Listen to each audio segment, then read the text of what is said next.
บทที่สี่第四課第四課อวัยวะในร่างกาย身體各部分身體各部分ศีรษะ頭頭สมอง腦腦腦腦ใบหน้า面面เส้นผม頭髮頭髮หน้าผาก額頭額頭จมูก鼻哥鼻哥รูจมูก鼻哥窿鼻哥窿แก้ม面之燈面之燈คาง下巴下巴หู耳仔耳仔คอ頸頸ขากรรไกร牙膠牙膠หลัง背脊背脊ก้น屁股屁股ตา眼眼คิ้ว眼眉眼眉ขนตา眼毛眼毛ปาก口嘴口嘴ริมฝีปาก口唇嘴唇口唇嘴唇ฟัน牙牙ลิ้น脷脷มือ手手นิ้วมือ手指手指นิ้วหัวแม่มือ大手指大手指เล็บมือ指甲指甲ฝ่ามือ手板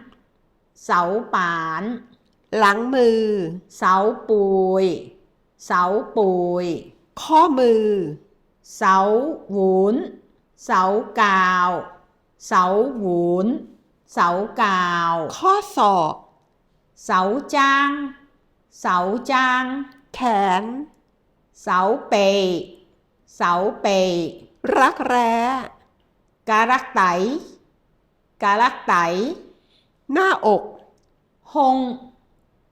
หงเอวยิวยิวท้อง 頭頭สะดือ頭臍頭臍สะโพก田部田部ขาอ่อน大髀大髀หัวเข่า膝頭哥膝頭哥แข้งน่อง小腿小腿ขาเท้า腳腳ตาตุ่ม腳眼腳眼ส้นเท้า腳踭腳踭นิ้วเท้า腳趾腳趾เล็บเท้า腳甲腳甲หัวไหล่ไหล่บ่า膊頭膊頭นม奶奶หัวใจ心臟心臟ปอด肺肺ตับ潤潤ไต腎腎ลำไส้腸腸กระเพาะ胃胃กระดูก骨骨เลือด血血น้ำลาย口水口水